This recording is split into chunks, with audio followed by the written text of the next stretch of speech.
एक युवा होनहार अधिकारी जो अकादमी से शीर्ष सम्मान के साथ उत्तीर्ण हुआ था, ने सबके सामने अपनी यूनिट की एक अनुभवी और सम्मानित महिला सैनिक, जिसे यूनिट की मां कहा जाता था, के सिर पर दाल का कटोरा उहेल दिया। यह अपमानजनक हरकत एक गुस्से वाले कोर कमांडर को बुलाने का कारण बनी और न्याय का हेलीकॉप्टर यूनिट की ओर उड़ी चला। लेकिन यह तो बस शुरुआत थी। दशकों पुराना एक ऐसा रहस्य सामने आने वाला था जिसने कोर कमांडर को उस महिला के सामने घुटने टेकने पर मजबूर कर दिया।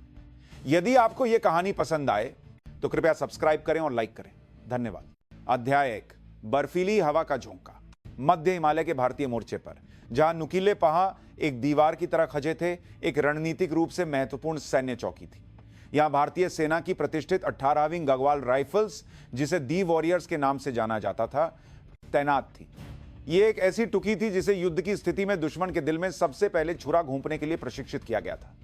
इस यूनिट के जवानों की आंखों में हमेशा एक पैनी छुरी जैसी चमक रहती थी। इसी दी वॉरियर्स यूनिट में एक ठंडी हवा का झोंका आया। भारतीय सैन्य अकादमी ईमा देहरादून से दूसरा या तीसरा नहीं, बल्कि स्वॉर्ड ऑफ ऑनर और राष्ट्रपति के स्वर्ण पदक के साथ उत्तीर्ण होने वाला सबसे प्रतिभाशाली युवा अधिकारी सेकंड लेफ्टिनेंट विक्रम सिंह अपनी पहली पोस्टिंग पर यहां आया था। उसकी कक इस्त्री की हुई वर्दी, धूल रहित जूते और बिना किसी झुकाव के सीधी मुद्रा यह बताने के लिए काफी थी कि वह कितना अनुशासन प्रिय और सख्त इंसान है। उसकी आंखें सर्दियों के पाले की तरह ठंडी थीं और ऐसा लगता था कि उनमें केवल नियम और सिद्धांत जैसे दो शब्द बर्फ की तरह जमे हुए हैं। Reporting sir. Second lieutenant Vikram Singh 11 जुलाई 2025 को द वॉरियर्स की पहली बटालियन, दूसरी कंपनी, पहली प्लाटून के प्लाटून कमांडर के रूप में कार्यभार ग्रहण कर चुका हूं। जय Hind. Battalion commander lieutenant colonel Arjun Rathore के कार्यालय में विक्रम सिंह की आवाज ने ठंडी हवा को चीर दिया। यह एक ऐसी आवाज थी जिसमें भावनाओं का कोई स्थान नहीं था, पूरी तरह से नियंत्रित। लेफ्टिनेंट कर्नल राठौर ने गर्मजोशी से मुस्कुराते हुए उसका स्वागत किया, लेकिन मन ही मन वे यह सोचने से खुद को नहीं रोक सके, यह लक्का कोई साधारण नहीं है। ईमा में सर्वोच्च सम्मान का मतलब था कि वह यूनिट के लिए एक नई ऊर्जा का स्रोत बन सकता था, लेकिन साथ ही यह चिंता भी थी कि कहीं वह एक किताबी कीगा न हो जो मिनी हकीकत से कोसों दूर हो। सेना एक जीवित प्राणी की तरह होती है जो केवल किताबों के सिद्धांतों से नहीं चलती। विक्रम, कठिन रास्ते से आए हो, स्वागत है। द वॉरियर्स में तुम्हारा दिल से स्वागत है। धन्यवाद सर। देश की रक्षा की इस महत्वपूर्ण कड़ी का हिस्सा बनना मेरे लिए बहुत बड़े सम्मान की बात है। तुम्हारा आत्मविश्वास देखकर अच्छा लगा, लेकिन यह याद रखना, हर चीज को किताब के अनुसार करने की कोशिश मत करना। यह क्लासरूम नहीं, युद्ध का मैदान है। कभी कभी नियमों से ज्यादा महत्वपूर्ण लोगों का दिल जीतना होता है। मैं ध्यान रखूंगा सर। मैं केवल फील्ड मैनुअल एफएम और सैन्य नियमों के आधार पर अपनी प्लाटून का नेतृत्व करूंगा और दिए गए हर मिशन को पूरी तरह से पूरा करूंगा। विक्रम सिंह का जवाब एक पाठ्य पुस्तक जैसा था, लेकिन लेफ्टिनेंट कर्नल राठौर ने उसकी आंखों में छिपे उस ठंडे अभिमान को देख लिया था, जो उनके अनुभव भरे शब्दों को एक पुरानी और उबाऊ सलाह मान रहा था। उन्होंने महसूस किया कि और सलाह देना व्यर्थ है और इसके बजाय उन्होंने उसे यूनिट की एक और महत्वपूर्ण हस्ती से मिलवाने का फैसला किया। ठीक है, अपनी प्लाटून में जाने से पहले एक ऐसे व्यक्ति से मिलो जिससे मिलना बहुत जरूरी है। वह इस यूनिट की असली गृहिणी और जीवित इतिहास है। मेरे पीछे आओ। लेफ्टिनेंट कर्नल राठौर के पीछे चलते हुए विक्रम सिंह मन ही मन हंसा। यूनिट की गृहिणी, जीवित इतिहास, सेना रैंक और पद से चलने वाला एक फौलादी संगठन है। एक जूनियर कमीशन्ड ऑफिसर जैसे हो, चाहे कितना भी अनुभवी क्यों ना हो, वह एक कमीशन्ड ऑफिसर की कमान के नीचे ही काम करता है। उसने मान लिया था कि कर्नल साहब जिसे इतना महत्वपूर्ण बता रहे हैं वह कोई पुराना अनुभवी जेसो होगा। उस पल विक्रम सिंह को यह बिल्कुल भी नहीं पता था कि उसका यह ठंडा आत्मविश्वास कंपनी कार्यालय के दरवाजे पर पहुंचकर चकनाचूर होने वाला है। अध्याय 2, यूनिट की मां। कहा जाता था कि दी वॉरियर्स बटालियन के दो दिल हैं, एक यूनिट के कमांडर लेफ्टिनेंट कर्नल राठौर और दूसरा वह जो यूनिट की हर नस में गर्म खून का संचार करती थी, सूबेदार मेजर अंजलि शर्मा। सेना में 29 साल की सेवा पूरी कर चुकी और कई सालों से सूबेदार मेजर के पद पर तैनात अंजलि शर्मा सिर्फ एक जेसो नहीं थी, वह द वॉरियर्स की मां थी। कभी कभी बाघ से भी ज्यादा डरावनी सीनियर, सभी जवानों के घावों पर मरहम लगाने वाली सलाहकार और यूनिट की हर छोटी बड़ी बात जानने वाली एक जीती जागती सूचना प्रणाली। मैम, नए मिले ट्रैक पैंट बहुत लंबे हैं। अरे मेरे छोटे, तेरी टोंगे छोटी हैं तो दुख तो होगा ही। इधर ला, मैं रात में इसे ठीक कर दूंगी, लेकिन ट्रेनिंग में गिरना मत, समझे? मैम, छुट्टी पर गया था, गर्लफ्रेंड छोकर चली गई, सब खत्म हो गया। खत्म? क्या खत्म हो गया? युद्ध छिड़ गया है क्या? जा कैंटीन से एक आइसक्रीम खा। दुनिया में लक्कियों की कमी नहीं है और फौजी जीवन तो अभी शुरू हुआ है लक के। सूबेदार मेजर अंजलि शर्मा का कार्यालय हमेशा जवानों की भीड़ से भरा रहता था। उन्होंने दशकों के अनुभव और अपने मिलनसार स्वभाव से यूनिट की अनगिनत समस्याओं को सुलझाया था। अगर सप्लाई का सामान गलत आता तो वह एक फोन कॉल पर हेडक्वार्टर के मसूल अधिकारी को डांटकर उसे ठीक करवा लेती थी। अगर जवानों के खाने में कोई समस्या होती तो वह सीधे मेज में जाकर रसोइयों को सही तरीका सिखाती थी। उनके हाथ लगते ही यूनिट की विशाल मशीनरी, जो कभी कभी लखा जाती थी, आश्चर्यजनक रूप से सुचारू रूप से चलने लगती थी। उनका नेतृत्व सिद्धांतों पर नहीं बल्कि लोगों पर आधारित था। अगर कोई काम नियमों के अनुसार असंभव भी होता लेकिन जवानों के मनोबल और यूनिट की एकता के लिए जरूरी होता तो वह साहसपूर्वक लचीलापन दिखाती थी। बेशक अनुशासन तोड़ने वाले किसी भी कार्य के लिए वह किसी से भी ज्यादा सख्त थी, लेकिन उनकी डांट में हमेशा उस व्यक्ति के प्रति गहरा स्नेह छिपा होता था। इसलिए डांट खाने वाला जवान भी उनसे नफरत नहीं करता था और खुद आकर माफी मांगता था। खासकर वह 18 साल पहले की एक महान वीरता की कहानी की नायिका भी थी। मूसलाधार बारिश के कारण यूनिट के पास की नदी में बहा गई थी, जिससे एक रणनीतिक सख बह गई और एक निगरानी चौकी पूरी तरह से एक द्वीप बन गई थी। संचार भी टूट चुका था। जब हर कोई हेडक्वार्टर में हाथ पर हाथ धरे बैठा था, तब तत्कालीन हवलदार अंजलि शर्मा को याद आया कि एक नया सेकंड लेफ्टिनेंट बिना भोजन के उस चौकी पर फंसा हुआ है। उन्होंने बिना किसी हिचकिचाहट के आपातकालीन भोजन और दवाइयां उठाई और उफनती हुई कीच भरी पहाड़ी पर अकेले चलना शुरू कर दिया। अंजलि, पागल हो गई हो? तुरंत वापस आओ। अपने सीनियर के चीखते हुए आदेशों के बावजूद उन्होंने पीछे मुंह कर नहीं देखा। कई दिनों से भूखे और डरे हुए उस नए सेकंड लेफ्टिनेंट की आंखों में कीच और बारिश से लथपथ अंजलि का दिखना किसी देवदूत के आने जैसा था। उस दिन उन्होंने जिस अनुभवी नए अधिकारी की जान बचाई थी वह कोई और नहीं बल्कि आज द वॉरियर्स का नेतृत्व करने वाले लेफ्टिनेंट कर्नल अर्जुन राठौर थे। यह कहानी यूनिट की एक पौराणिक कथा बन गई थी और इसे नए जवानों के प्रशिक्षण सामग्री में भी शामिल किया गया था, जिसने सूबेदार मेजर अंजलि शर्मा के प्रति जवानों के सम्मान और विश्वास को चट्टान की तरह मजबूत बना दिया था। जब विक्रम सिंह लेफ्टिनेंट कर्नल राठौर के साथ कंपनी कार्यालय पहुंचा तो उसका सामना उसी महान हस्ती से हुआ। अंजलि शर्मा फाइलों के ढेर से जूझ रही थी और आहट सुनकर उन्होंने सिर उठाया।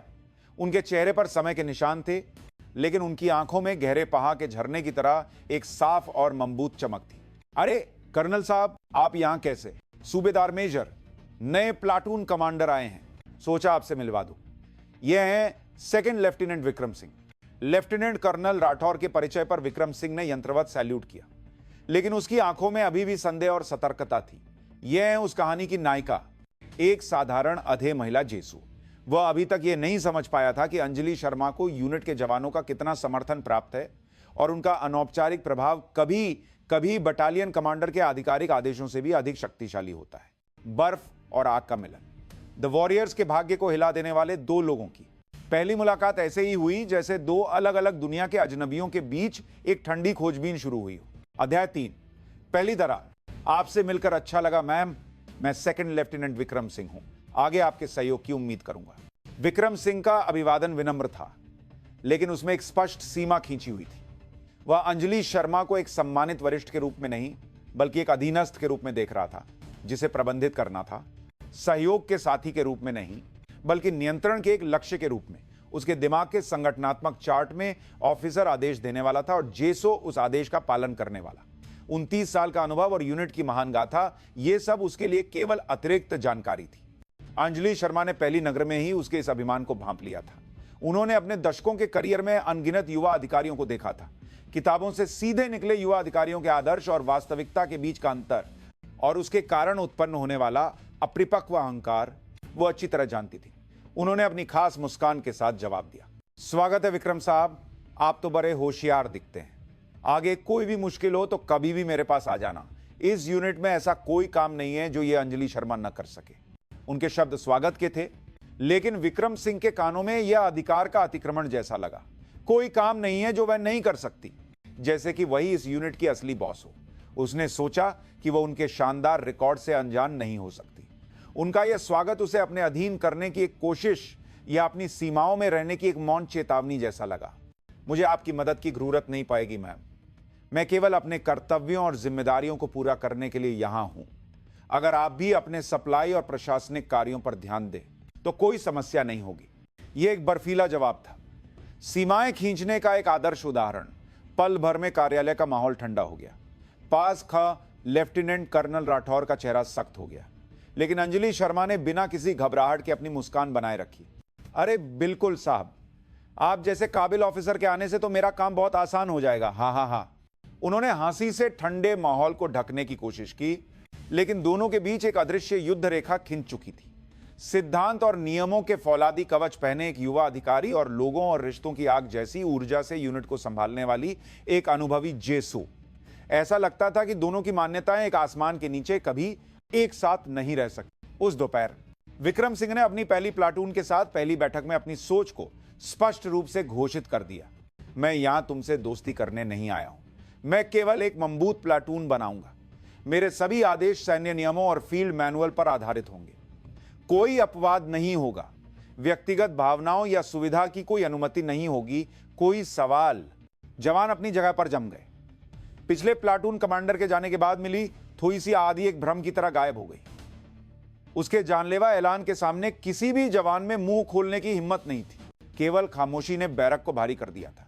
यह सब देख रहे प्लाटून के हवलदार बलवान सिंह ने एक गहरी सांस ली।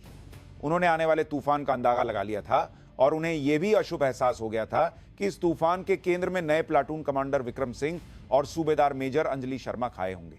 अध्याय 4, फौलादी शासन। विक्रम सिंह का आना द वॉरियर्स की पहली प्लाटून के लिए मार्शल लॉ लागू होने जैसा था। उसका नेतृत्व करने का तरीका एक शब्द में कहा जाए तो अमानवीय एफएम व जवानों के जूतों की चमक से लेकर तौलिए के लटकने के कोण तक हर चीज को नियमों की किताब के अनुसार रोबोट की तरह पूरा करने पर जोर देता था। सिपाही, तुम्हारी अलमारी की तीसरी लाइन में सामान रखने का तरीका नियम के खिलाफ है। एक फौजी का मूल आधार अनुशासन है। नायक, तुम्हारे जूतों पर पॉलिश की कमी है क्या? अभी जाकर दोबारा पॉलिश करो।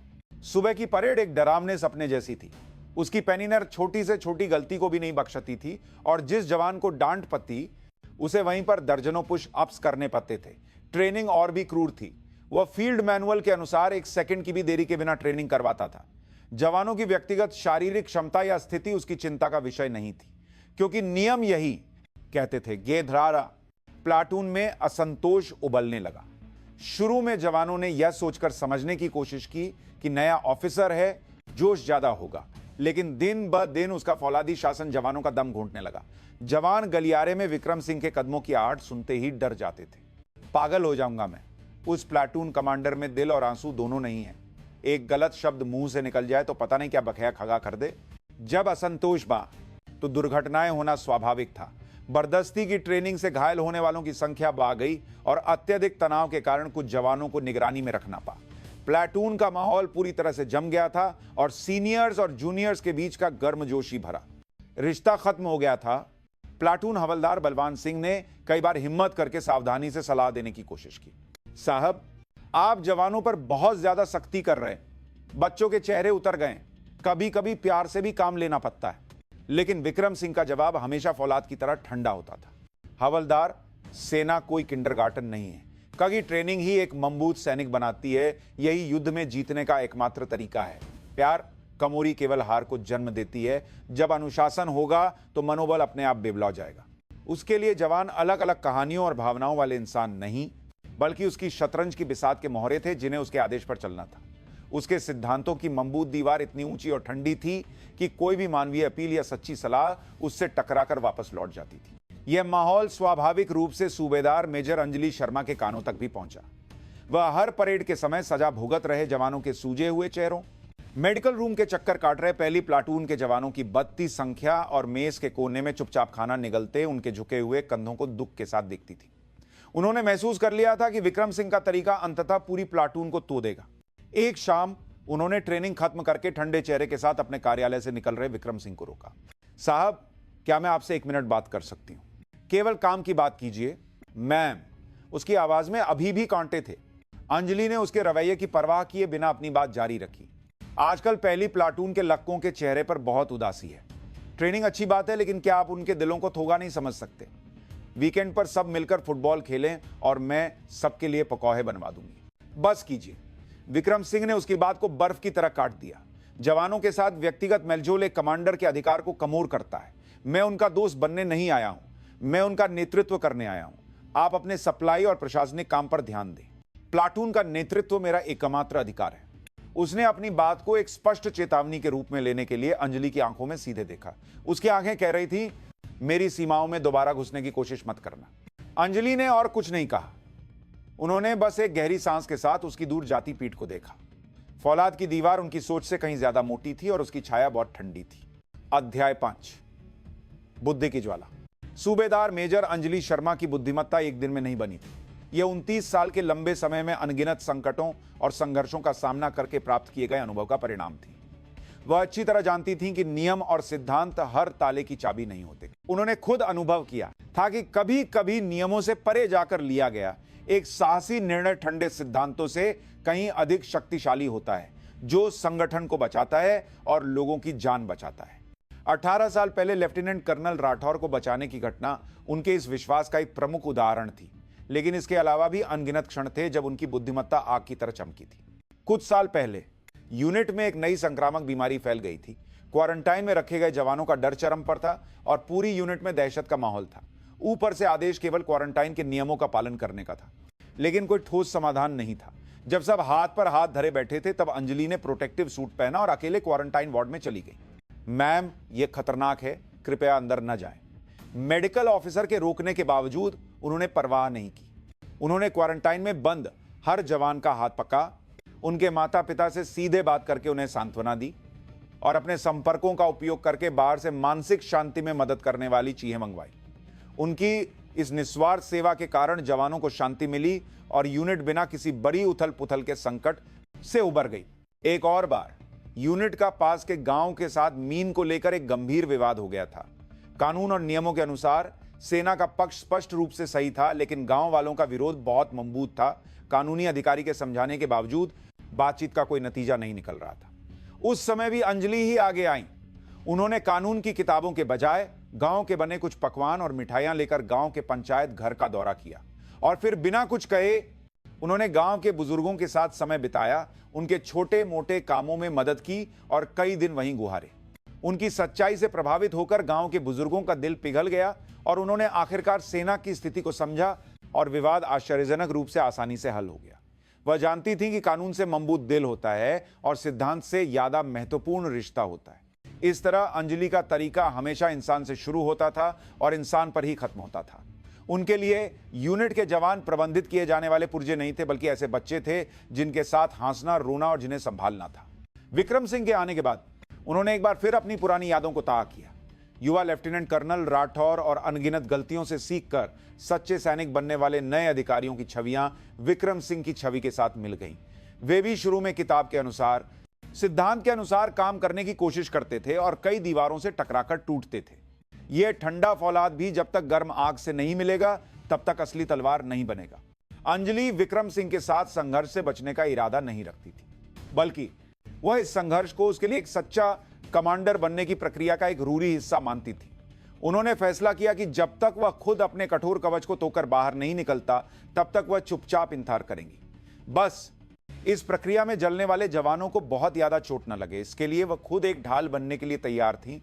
उनकी गहरी सोच से अनजान विक्रम सिंह आज भी परेड ग्राउंड पर सजा भुगत रहे जवानों को ठंडी आंखों से देखते हुए यह विश्वास कर रहा था कि केवल उसका तरीका ही सही है। बुद्धि की ज्वाला उसके बगल में ही जल रही थी, लेकिन अभिमानी युवा उस रोशनी को देखे बिना खुद को बर्फ के महल में कैद किए हुए था। अध्याय 6, बत्ती खाई। समय बीतने के साथ विक्रम सिंह और सूबेदार मेजर अंजलि शर्मा के बीच की खाई और भी गहरी हो गई, जैसे एक ऐसी नदी जिसे पार नहीं किया जा सकता। दोनों के बीच का संघर्ष अब पहले ही प्लाटून से भागकर पूरी यूनिट के अधिकारियों की महफिलों का विषय बन गया था। विक्रम सिंह ने खुले तौर पर अंजलि के काम करने के तरीके पर रोक लगानी शुरू कर दी और उनके अधिकार को कम करने की कोशिश की। मैम, इस बार सप्लाई में आए सर्दियों के मौसम में गर्मी देने वाले मटेरियल की मात्रा सैन्य मानक से 5% कम है। नियम छोटी छोटी बातों से ही टूटते हैं। पूरी खेप वापस करें और मानकों के अनुसार सही उत्पाद की मांग करें। साहब, यह सप्लायर की समस्या के कारण थोड़ी मात्रा कम है, लेकिन इसके बदले में यह पहनने में अधिक आरामदायक है। लड़कों को यह ज्यादा पसंद आ रहा है। वैसे भी वे 2 जोगी पहनेंगे तो क्या फर्क पता है। नहीं, नियम नियम है। 1% की भी गलती बर्दाश्त नहीं की जाएगी। विक्रम सिंह के कार गे रुख के कारण सारे मोजे वापस कर दिए गए और उनके बदले में जो आए वे पुराने और सख्त थे। सर्दियों की ट्रेनिंग के दौरान जवानों को पैरों में छाले पड़ने का दर्द सह ना पाया। अंजलि का लचीलापन विक्रम के लिए नियमों की अनदेखी थी और विक्रम के सिद्धांत अंजलि के लिए इंसानियत की कमी। दोनों ने एक दूसरे को समझने की न्यूनतम कोशिश भी छो दी थी और अपनी मान्यताओं की दीवारों के पीछे एक दूसरे के प्रति अविश्वास को बहा रहे थे। विक्रम सिंह ने अंजलि शर्मा के प्रभाव को तोड़ने के लिए जानबूझकर जवानों के सामने उन्हें अपमानित करना भी शुरू कर दिया। आप केवल अपने प्रशासनिक काम पर ध्यान दें। यूनिट की ट्रेनिंग और जवानों का प्रबंधन एक ऑफिसर का अधिकार है। आगे से अपने अनुभव का हवाला देकर कमान की श्रृंखला को तोड़ने की कोशिश न करें। उसके असभ्य व्यवहार पर आसपास के दूसरे अधिकारी भी शर्मिंदा हो जाते, लेकिन अंजलि चुपचाप सब कुछ सह लेती थी। वह गुस्सा करने या लड़ने के बजाय बस दुख भरी आंखों से उसे देखती थी। उनका यह रवैया विक्रम सिंह को और भी पागल कर देता था। वह उनकी खामोशी को अपने प्रति अपमान या खुद को एक बच्चा समझने का संकेत मानता था। ये मुझे ईमा का टॉपर ऑफिसर नहीं बल्कि बच्चों का खिलौना समझ रही है, ठीक है, देखते हैं कौन सही है। उसके मन में एक विकृत प्रतिस्पर्धा और ईर्ष्या हरीले पौधे की तरफ आ रही थी। वह अंजलि शर्मा को हराकर यह साबित करना चाहता था कि केवल उसका तरीका ही पूरी तरह से सही है। वह यूनिट के जवानों से मिलने वाले उनके सम्मान और विश्वास को पूरी तरह से छीनकर यह साबित करना चाहता था कि वही इस यूनिट का असली कमांडर है। इस अशांति की भावना ने पूरी यूनिट को बीमार कर दिया था। जवान दोनों की नहरें बचाते हुए बेचैन रहते थे और अधिकारियों के बीच भी सिद्धांतवादी और अनुभववादी खेमे बन गए थे। लेफ्टिनेंट कर्नल अर्जुन राठौर इस पूरी स्थिति को गंभीरता से देख रहे थे। उन्होंने कई बार विक्रम सिंह को बुलाकर समझाया, लेकिन वह अपनी ईद पर हारा। बल्कि उसने कर्नल की सलाह को पुराने माने की भावुकता और अंजलि शर्मा का पक्षपात मानते हुए खुले तौर पर नाराजगी जताई। सर, क्या आप भी सूबेदार मेजर अंजलि के पुराने तौर तरीकों से प्रभावित हो गए हैं? सेना को सिद्धांतों और अनुशासन से ही खां होना चाहिए। विक्रम की इस ढिठाई भरी टिप्पणी पर लेफ्टिनेंट कर्नल राठौर के पास कहने को कुछ नहीं बचा। उन्हें 18 साल पहले कीच में मरते हुए खुद को बचाने के लिए अपनी जान जोखिम में डालने वाली उस युवा हवलदार का चेहरा याद आया। अगर उस दिन उसने केवल नियमों और सिद्धांतों का पालन किया होता तो आज वह इस दुनिया में नहीं होते। उन्होंने महसूस किया कि विक्रम का अहंकार एक दिन एक ऐसी तबाही लाएगा जिसे सुधारा नहीं जा सकेगा, और उनका यह अशुभ अंदेशा उनकी सोच से कहीं ज्यादा बदसूरत और भयानक रूप में सच होने वाला था। त्रासदी का पर्दा उठ चुका था और तबाही की ओर बाती घई रुकने का नाम नहीं ले रही थी। अध्याय 7, त्रासदी का दिन। उस दिन बहुत तेज बारिश हो रही थी। द वॉरियर्स की पहली प्लाटून विक्रम सिंह के नेतृत्व में कीचड़ से भरे युद्ध अभ्यास क्षेत्र में ट्रेनिंग कर रही थी। मूसलाधार बारिश के कारण देखना मुश्किल था और मीन इतनी फिसलन भरी थी कि एक कदम रखना भी मुश्किल था। अनुभवी हवलदार बलवान सिंह ने ट्रेनिंग रोकने का सुझाव दिया। साहब, मौसम बहुत खराब है, ऐसे में ट्रेनिंग जारी रखने से कोई दुर्घटना हो सकती है। बारिश कम होने तक इंतजार करना बेहतर होगा। लेकिन विक्रम सिंह ने उसकी सलाह पर हंस दिया। हवलदार, दुश्मन बारिश होने पर हमला करना नहीं रोकता, बल्कि वे ऐसे खराब मौसम का फायदा उठाकर अचानक हमला करते हैं। वास्तविक युद्ध जैसी ट्रेनिंग ही हमें जीवित रखेगी। ट्रेनिंग योजना के अनुसार जारी रहेगी। उसकी गिद्ध को कोई नहीं तोड़ सकता था। आखिरकार पहली प्लाटून के जवान डरे हुए मन से कीच भरे मैदान की ओर बढ़े और डर हकीकत बन गया। एक बाधा पार करने के दौरान फिसलन भरी लकी के पुल को पार करते हुए सिपाही चेतन का संतुलन बिगड़ गया और वह नीचे गिर गया। चीख सुनते ही ट्रेनिंग तुरंत रोक दी गई। जब वे दौड़कर पहुंचे तो चेतन अपनी कमर पकड़ते दर्द से करा रहा था। उसका चेहरा कीच और बारिश से सना हुआ था और डर से सफेद पड़ गया था। समस्या यहां से शुरू हुई। नियमों के अनुसार ट्रेनिंग के दौरान घायल होने पर तुरंत मेडिकल यूनिट को रिपोर्ट करना और मेडिकल ऑफिसर के निर्देशों के अनुसार उसे अस्पताल ले जाना था। लेकिन भारी बारिश के कारण संचार नेटवर्क में समस्या आ गई थी और बटालियन मुख्यालय से रेडियो संपर्क बार बार माए 2 सर के ज्या कारणे 2 से समस्या आ गई थी, टूट रहा था। अल्फा 1, ये चार्ली है। मुख्यालय, जवाब दो। विक्रम सिंह बेचैनी से रेडियो पके हुए था, लेकिन जवाब में केवल खखाट की आवाज आ रही थी। समय बीत रहा था और चेतन की हालत और भी खराब लग रही थी। वह ठंडे पसीने से भीग रहा था और दर्द से करा रहा था। साहब, ऐसे तो बहुत देर हो जाएगी। हमें चेतन को तुरंत मेडिकल रूम ले जाना होगा। लगता है उसकी कमर में चोट लगी है, हवलदार बलवान सिंह ने घबराहट में कहा। लेकिन विक्रम सिंह हिचकिचाया। नहीं, ऊपरी कमान के आदेश के बिना घायल को कहीं ले जाना नियमों का स्पष्ट उल्लंघन है। संपर्क होने तक इंतजार करो। क्या नियम एक इंसान की जान से ज्यादा महत्वपूर्ण है? चेतन की हालत देखिए। अगर उसकी रीढ़ की हड्डी में चोट लगी हो तो क्या होगा? वह जीवन भर के लिए अपाहिज हो सकता है।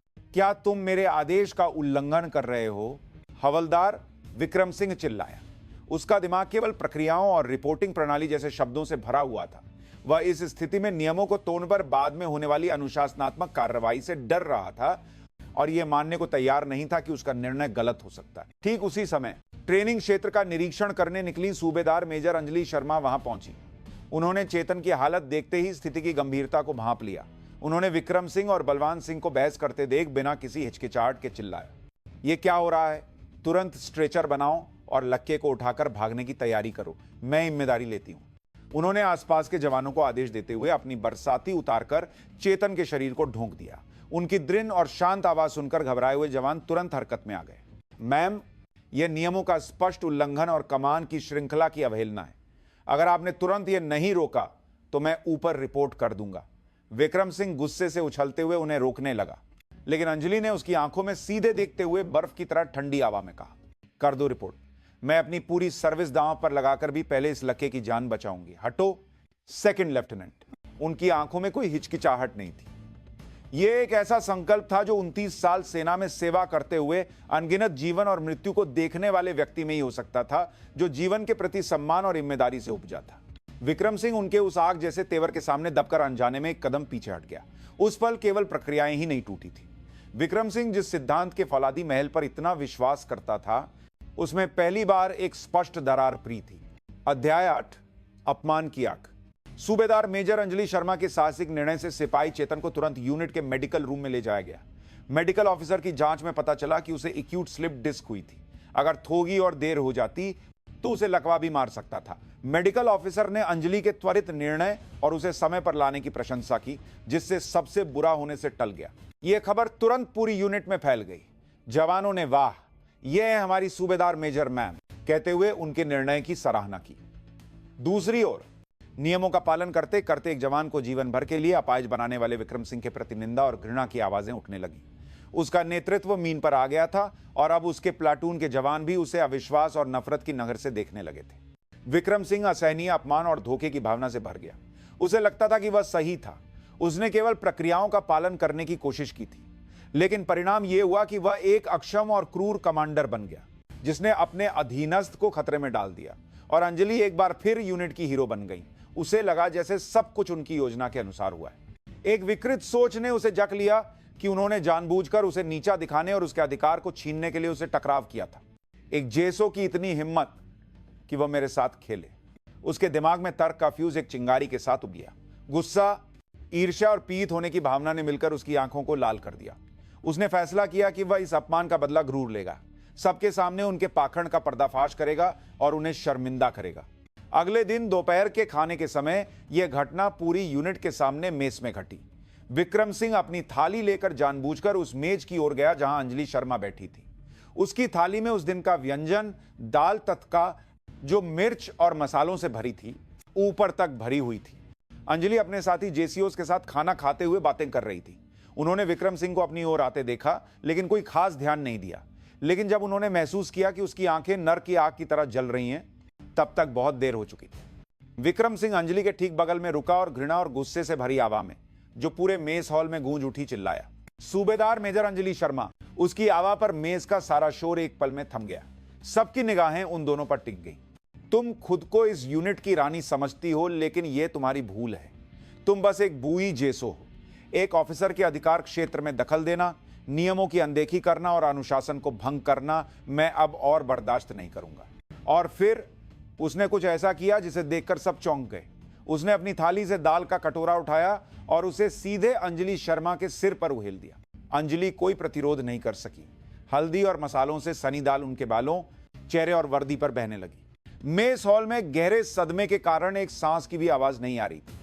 जवान अविश्वसनीयता से जम गए थे और अधिकारी घबराकर अपनी सीटों से खाए हो गए थे। एक युवा अधिकारी ने दशकों तक सेना की सेवा करने वाली अपनी मां और वरिष्ठ जेसू के साथ सबके सामने जानवरों से भी बदतर अपमान किया था। विक्रम सिंह ने ठंडी बेजान आंखों से दाल में लथपथ कांपती हुई अंजलि को देखा और अपना आखिरी वाक्य कहा, यह है तुम्हारी औकात, याद रखना। वो अपने गंदे हाथ थाली में पहुंचकर ऐसे चला गया जैसे कुछ हुआ ही ना हो। उसके पीछे अंजलि शर्मा के कंधे हल्के हल्के कांप रहे थे। उन्होंने अपना सिर नहीं उठाया। यह केवल शर्मिंदगी के कारण नहीं था। 29 साल तक बनाए रखे एक सैनिक के आत्म सम्मान और एक युवा अधिकारी के गलत व्यवहार पर गहरे दुख और दया के मिले। जुले की सैनिक के आते कांप रहे थे। साबिक आतिए आंसू दाल के साथ उनके गालों पर बह रहे थे। अध्याय 9, तूफान का आगमन। मेस में बचे हुए लोग कुछ देर तक ऐसे ही स्थिर रहे जैसे समय रुक गया हो। उन्होंने जो देखा वह केवल एक अधिकारी के प्रति अनादर या अपमान नहीं था। यह दी वॉरियर्स यूनिट के उन मूल्यों, विश्वास और इंसानियत के प्रति न्यूनतम सम्मान का एक पल में कीच में फेंके जाने का दृश्य था। सबसे पहले अंजलि के साथ बैठे उनके साथी जेसीओज होश में आए। वे तुरंत उनकी ओर दौड़े, उन्हें सहारा दिया और टिश्यू पेपर से उनके सिर और चेहरे पर लगी दाल को साफ करने लगे। अंजलि जी, आप ठीक है? उस जानवर से भी बदतर लक्के की इतनी हिम्मत। गुस्से भरी गालियां निकलने लगी। खून खौला देने वाली आंखें उस दरवाजे की ओर देख रही थीं जहां से विक्रम सिंह गया था। जवान अपनी नाराजगी जाहिर नहीं कर सके, लेकिन उनके चेहरों पर घृणा और दुश्मनी साफ दिख रही थी। उनके लिए अंजलि सिर्फ एक सूबेदार मेजर नहीं थी। जब वे नए नए भर्ती हुए थे और हर चीज से डरे हुए थे, तब उन्होंने ही एक मां की तरह उन्हें संभाला था। उनका अपमान उनके अपने अपमान जैसा था। अंजलि ने अपने साथियों के सहारे धीरे धीरे उठने की कोशिश की। उन्होंने अंत तक अपना सिर नहीं उठाया। उनमें खुद को चिंता से देख रही सैकड़ों आंखों का सामना करने की हिम्मत नहीं थी। वह चुपचाप मेज से निकलकर अपने कार्यालय की ओर चली गई। खाली कार्यालय में पहुंचकर उन्होंने दरवाजा बंद किया और फिर अपने रोके हुए आंसुओं को बहने दिया। उनकी सिसकियों में 29 साल के सैन्य जीवन की पीड़ा और दुख छिपा था। अनगिनत संकटों और मुश्किलों के बावजूद उन्होंने एक सैनिक के रूप में अपनी जो ईत और आत्मसम्मान बनाए रखा था, वह एक युवा अधिकारी के अहंकार के कारण कचरे की तरफ फेंक दिया गया था। लेकिन उन्हें व्यक्तिगत अपमान से ज्यादा इस बात का दुख था कि सेना का अनुशासन और एक अधिकारी की गरिमा इस हद तक गिर गई थी। दाल तका की घटना की खबर तुरंत पूरी यूनिट में फैल गई। यह मामला तुरंत battalion commander lieutenant colonel Arjun Rathore को रिपोर्ट किया गया। रिपोर्ट मिलते ही अर्जुन राठौर गुस्से से अपनी कुर्सी से ऐसे उठे जैसे उसे तोड़ देंगे। क्या विक्रम ने अंजलि जी के साथ ऐसा किया? उन्होंने तुरंत विक्रम सिंह को बुलाया। कमांडिंग ऑफिसर के कमरे में दाखिल होते समय विक्रम सिंह का चेहरा आश्चर्यजनक रूप से शांत था। उसे विश्वास था कि उसने जो किया वह आत्मरक्षा में किया था और वह इसके लिए किसी भी सगा के लिए तैयार था। विक्रम, क्या तुम होश में हो? तुम अंजलि जी के साथ ऐसा कैसे कर सकते हो? लेफ्टिनेंट कर्नल राठौर की गरजती हुई आवाज पर भी विक्रम की आंखों में कोई डर नहीं था। मैंने बस यूनिट का अनुशासन बनाए रखने के लिए एक जेसीओ को, जो अपने अधिकार क्षेत्र से बाहर जा रही थी, एक ऑफिसर का अधिकार क्या होता है यह दिखाया। मैं अपने किए की जिम्मेदारी लेने के लिए तैयार हूं। उसके इस ढीठ और ठंडे रवैये पर लेफ्टिनेंट कर्नल राठौर के पास शब्द नहीं बचे। उन्हें गुस्सा नहीं बल्कि गहरी निराशा हुई। उन्हें 18 साल पहले कीच में से उन्हें बचाने के लिए अपनी जान जोखिम में डालने वाली युवा अंजलि याद आई और अब उनके साथ हुए अपमान के बारे में सोचकर उनका खून खौल रहा था। जिम्मेदारी? तुम ये जिम्मेदारी कैसे लोगे? क्या तुम जानते हो कि तुम्हारे इस अहंकार ने अंजलि जी को कितना दुख पहुंचाया है, हमारी यूनिट की इकत को कितना कीच में मिलाया है? मैंने केवल नियमों और सिद्धांतों के अनुसार काम किया है। चुप रहो। लेफ्टिनेंट कर्नल राठौर आखिरकार फट पे। वह विक्रम का गला पकना चाहते थे, लेकिन उन्होंने मुश्किल से खुद को रोका। उन्होंने महसूस किया कि यह मामला बटालियन स्तर पर हल नहीं किया जा सकता। यह एक व्यक्ति की गलती नहीं, बल्कि पूरी सेना के अनुशासन से जुड़ा एक गंभीर मुद्दा था। उन्होंने कांपते हाथों से फोन उठाया। उन्होंने इस घटना की रिपोर्ट औपचारिक रूप से ऊपरी कमान यानी कोर मुख्यालय में करने का फैसला किया। उन्हें लगा कि यही एकमात्र तरीका है जिससे विक्रम जैसे अभिमानी युवा अधिकारी को सुधारा जा सकता है और सूबेदार मेजर अंजलि शर्मा की कुचली हुई गरिमा को वापस दिलाया जा सकता है। द वॉरियर्स के ऊपर खामोशी और गुस्से से मिला जुला एक तूफानी माहौल छा गया था और अब उस तूफान का केंद्र एक ऐसे व्यक्ति की ओर बढ़ा था जो फोन के दूसरी तरफ घटना की पूरी जानकारी ले रहा था। द वॉरियर्स की कोर के कमांडर। अध्याय 10, कोर कमांडर का आगमन। द वॉरियर्स यूनिट से लगभग 70 किलोमीटर दूर एक्सवी कोर मुख्यालय के कार्यालय में हवा साइबेरिया की सर्दियों की तरह जमी हुई थी। मेज के सामने एक पहाड़ जैसे विशाल शरीर वाला व्यक्ति बिना हिले खाकी से बाहर की पर्वत श्रृंखला को देख रहा था। उसके कंधे पर चमकते 3 सितारे वह एक्सवी कोर के प्रमुख लेफ्टिनेंट जनरल राजीव चौहान थे। उन्हें अभी द वॉरियर्स के commander lieutenant colonel Arjun Rathore से एक आपातकालीन रिपोर्ट मिली थी। फोन रखने के बाद उनका चेहरा गुस्से से लाल हो गया था। उनकी सजी संवरी भौहें फंकी और उनकी दोनों आंखें लावा की तरह जल रही थी। उसकी इतनी हिम्मत अंजलि शर्मा के साथ। उन्होंने सूबेदार मेजर के बजाय उनका नाम और पुराना रैंक याद किया। उनके लिए अंजलि सिर्फ एक अधीनस्थ जेसो नहीं थी, वह उनके सैन्य जीवन में नहीं, उनके पूरे जीवन में उनकी सबसे बब्बी जीवन रक्षक थी। समय 25 साल पहले चला गया। उस समय कैप्टन रहे युवा राजीव चौहान सीमा पर एक विशेष टोही टीम के लीडर थे। एक रिकॉर्ड तो ठंड वाली सर्दियों की रात में वह एक ऑपरेशन के दौरान रास्ता भटक गए और अपने एक जवान के साथ फंस गए। संचार उपकरण ठंड से जम गए थे और आपातकालीन भोजन खत्म हो चुका था। उनके शरीर का तापमान तेजी से गिर रहा था और मौत की छाया उनके करीब आ रही थी। उस समय एक चमत्कार की तरह उन्हें जिसने ढूंढा वह कोई और नहीं बल्कि नई नई भर्ती हुई एक युवा हवलदार अंजलि शर्मा थी। उन्होंने बर्फीले तूफान जिसमें कुछ भी दिखाई नहीं दे रहा था, को चीरते हुए अपने से बेआकार का मेडिकल किट लेकर कई घंटों तक भटकने के बाद उन्हें ढूंढ निकाला था। अगर उन्होंने उस दिन गर्म पानी का एक घूंट और एक पुराना कंबल न दिया होता तो आज के कोर कमांडर राजीव चौहान का अस्तित्व ही नहीं होता। वह उस दिन अंजलि के उस रूप को कभी नहीं भूल सकते थे। अपने से छोटी और कमोर होने के बावजूद उन्होंने अपने साथी का हाथ कसकर पक रखा था और चिल्ला रही थी, हिम्मत रखिए साहब, अगर हम जिएंगे तभी हमारे पीछे छूटे हुए साथी भी जी पाएंगे। ऐसी महिला के साथ एक नए नए भर्ती हुए सेकंड लेफ्टिनेंट ने, वह भी सभी जवानों के सामने दाल उगेलकर इतना भयानक अपमान किया, इस पर उन्हें विश्वास नहीं हो रहा था। गुस्सा उनके खून में दौड़ रहा था और उनका दिल जलाने वाला था। सेकंड लेफ्टिनेंट विक्रम सिंह, ईमा टॉपर, स्वॉर्ड ऑफ ऑनर। उन्होंने विक्रम सिंह की फाइल पत्ते हुए ठंडी हंसी में कहा, एक अभिमानी बच्चा जो समझता है कि किताबी ज्ञान और डिग्रियां ही सब कुछ है, जिसने इंसान की कीमत नहीं जानी, जिसने सच्चे सैनिक होने का मतलब नहीं समझा, ऐसे व्यक्ति ने उनके जीवनदाता को एक ऐसा घाव दिया था जिसे कभी नहीं भरा जा सकता। इस बात पर उन्हें असहनीय गुस्सा महसूस हुआ। स्टाफ ऑफिसर, तुरंत हेलीकॉप्टर तैयार करो। लेफ्टिनेंट जनरल चौहान की गरजती हुई आवाज कार्यालय में गूंज उठी। एक सहायक दौड़ता हुआ अंदर आया। सर, आप कहां जा रहे हैं? The warriors unit. मैं खुद जाकर उस घमंडी लक्के की वर्दी को टुके टुके कर दूंगा। उनकी आवाज में जान लेने वाली ठंडक थी। एक कोर कमांडर का एक छोटे से सेकंड लेफ्टिनेंट के लिए खुद हेलीकॉप्टर लेकर जाना एक असाधारण घटना थी, लेकिन इस समय उनकी आंखों में कुछ भी दिखाई नहीं दे रहा था। केवल अंजलि शर्मा की कुचली हुई इज्जत को वापस दिलाने और साए हुए अनुशासन को ठीक करने का एक ही विचार था। और द वॉरियर्स के कमांडर को बता दो, जब तक मैं नहीं पहुंचता उस विक्रम सिंह के एक बाल को भी हाथ न लगाए, उसे वहीं खा रहने दो। वह खुद उस लक्के का दम घूंटना चाहते थे। सैन्य कानून के अनुसार सब बात की बात थी। पहले एक इंसान के रूप में जिसने एहसान का बदला अपमान से दिया, उस नीच हरकत की कीमत चुकानी थी। कुछ देर बाद कोर मुख्यालय के हेलीपैड पर एक तेज प्रोपेलर की आवाज गूंजने लगी। एक गुस्सैल भालू की तरह हेलीकॉप्टर में चलते हुए लेफ्टिनेंट जनरल चौहान की पीठ को देखते हुए उनके सहायक ने द वॉरियर्स यूनिट पर आने वाले भयानक तूफान का अंदाजा लगाते हुए सूखी थूक निकली। अध्याय 11, न्याय का दिन। द वॉरियर्स यूनिट के ऊपर एक अनजान हेलीकॉप्टर की आवाज तब गूंजी जब दोपहर के खाने का सदमा अभी ताहाई था। उस भव्य और डरावने प्रोपेलर की आवाज ने पूरी यूनिट को तुरंत एक गहरे तनाव में डाल दिया। परेड ग्राउंड के बीच में उतरे हेलीकॉप्टर का दरवाजा खुला और जो व्यक्ति बाहर निकला उसे देखकर यूनिट के सभी अधिकारियों और जवानों की सांसें रुक गई। वह corps commander lieutenant general Rajiv Chauhan थे।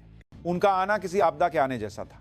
एक कोर कमांडर का बिना किसी सूचना के, वह भी हेलीकॉप्टर से एक बटालियन स्तर की यूनिट में आना, युद्ध या तख्ता पलट जैसी किसी आपात स्थिति के अलावा कल्पना से परे था।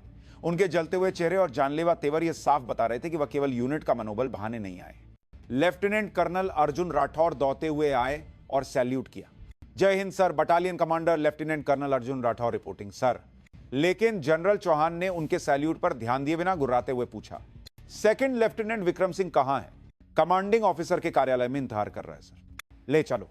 कोर कमांडर के छोटे और दृढ़ आदेश पर अर्जुन राठौर बिना कुछ कहे हो गए। कोर कमांडर के पीछे चलते हुए उनकी पीठ ठंडे पसीने से भीग रही थी। यूनिट के जवान दूर से सांस रोके एक क्रोधित देवता की तरह चलते हुए कोर कमांडर को देख रहे थे। उनकी आंखों में डर के साथ साथ एक हल्की सी उम्मीद भी थी कि न्याय होगा। कमांडिंग ऑफिसर का दरवाजा खुला और जनरल चौहान का सामना कमरे में सीधे खड़े विक्रम सिंह से हुआ। विक्रम सिंह कोर कमांडर को देखकर एक पल के लिए चौंक गया, लेकिन फिर उसने खुद को संभाल लिया और से सैल्यूट किया। जय Hind sir, second lieutenant Vikram Singh reporting sir. General Chauhan ने उसके सैल्यूट को नरंदा करते हुए धीरे धीरे उसकी ओर कदम बढ़ाए। उनके कदमों की आवाज किसी जल्लाद के कदमों की तरह भारी और ठंडी लग रही थी। वह विक्रम सिंह के ठीक सामने रुके और उसकी आंखों में घूरकर देखने लगे। विक्रम ने उसके सैल्यूट के देखने की तरह भारी दबाव के सामने न झुकने की पूरी कोशिश की, लेकिन अनजाने में उसकी ठोई हल्की सी कांप गई। तू है विक्रम सिंह? जी सर। तूने ही सूबेदार मेजर अंजलि शर्मा के सिर पर दाल फेंकी थी?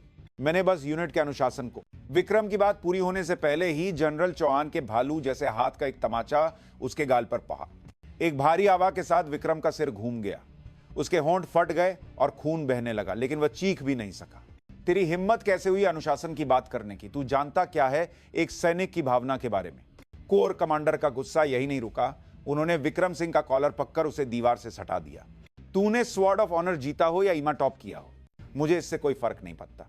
लेकिन जो एक सैनिक के रूप में न्यूनतम शिष्टाचार और एक इंसान के रूप में बुनियादी सम्मान नहीं जानता, उसे मैं अपनी सेना का अधिकारी नहीं मान सकता। और फिर उन्होंने कुछ ऐसा किया जिसे देखकर लेफ्टिनेंट कर्नल राठौर और उनके सहायक भी चौंक गए। उन्होंने विक्रम सिंह के सीने पर लगे सेकंड लेफ्टिनेंट के रैंक के बिल्ले को एक हाथ से पका और उसे फंककर फेंक दिया। वर्दी के फटने की आवाज के साथ विक्रम सिंह के सीने से उसका रैंक बिल्ला मीन पर गिर गया।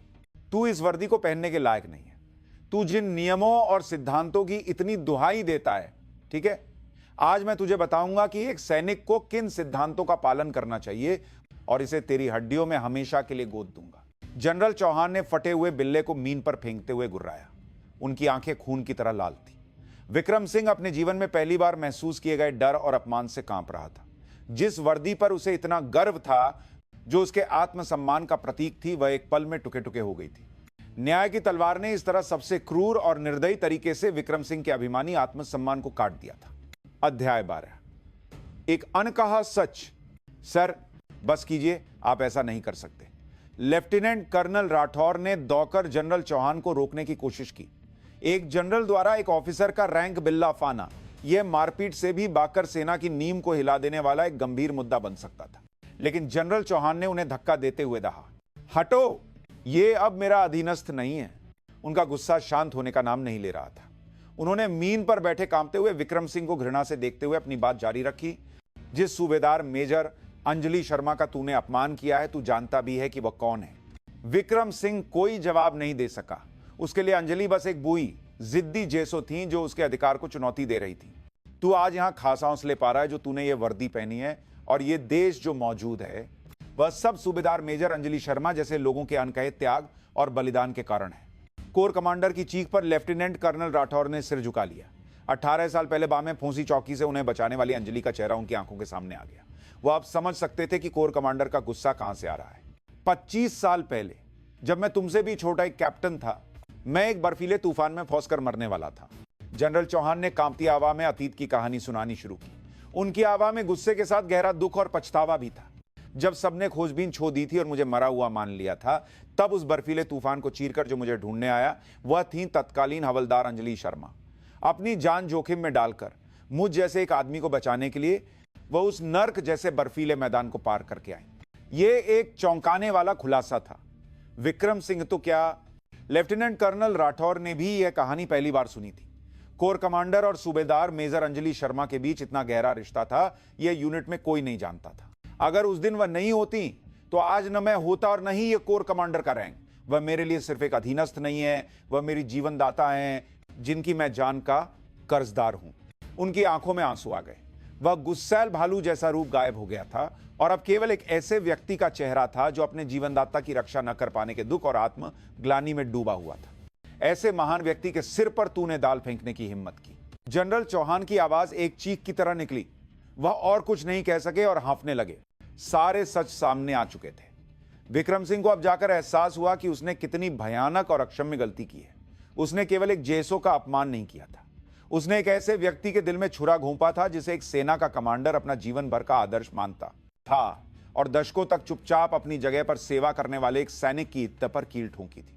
जिस बुई जेको को वह इतना तुच्छ समझता और नगरंदा करता था, वह वास्तव में उससे कहीं ज्यादा महान नायिका थी जिसकी तुलना उससे नहीं की जा सकती थी। यह सच उसे सबसे क्रूर तरीके से समझ में आया था। उसका दिमाग सुन्न हो गया था। उसे ऐसा लगा जैसे उसके अहंकार और हठ का बनाया हुआ महल ढह गया। ठीक उसी समय कमांडिंग ऑफिसर के कार्यालय का दरवाजा धीरे से खुला और एक व्यक्ति अंदर आया। वह सूबेदार मेजर अंजलि शर्मा थी। अध्याय 13, क्षमा की महानता। सूबेदार मेजर अंजलि शर्मा का आना सबके लिए अप्रत्याशित था। उन्होंने दाल के दाग वाली वर्दी बदल ली थी और एक साफ सुथरी वर्दी में थी। उनका चेहरा पीला था, लेकिन भाव आश्चर्यजनक रूप से शांत थे। उन्होंने मीन पर पड़े फटे हुए रैंक बिल्ले, बैठे हुए विक्रम सिंह और गुस्से और दुख में डूबे जनरल चौहान को बारी बारी से देखा। फिर वह चुपचाप जनरल चौहान के सामने खड़ी हुई और सम्मानपूर्वक सैल्यूट किया। जय हिंद सर। सूबेदार मेजर अंजलि शर्मा, देर से आने के लिए माफी चाहती हूं। उनकी आवाज में कोई कंपन नहीं था। जनरल चौहान उन्हें देखते ही अपनी भावनाओं पर काबू नहीं रख सके। अंजलि जी, आप ठीक तो हैं? उनकी आवाज हल्की सी कांप रही थी। अंजलि ने हल्की सी मुस्कान के साथ सिर हिलाया। मैं ठीक हूं सर, बस दोपहर के खाने में दाल में नमक थोड़ा ज्यादा था। उन्होंने मार्क करके माहौल को हल्का करने की कोशिश की। फिर वह धीरे से मुंह और मीन पर पड़े विक्रम सिंह के रैंक बिल्ले को उठाया।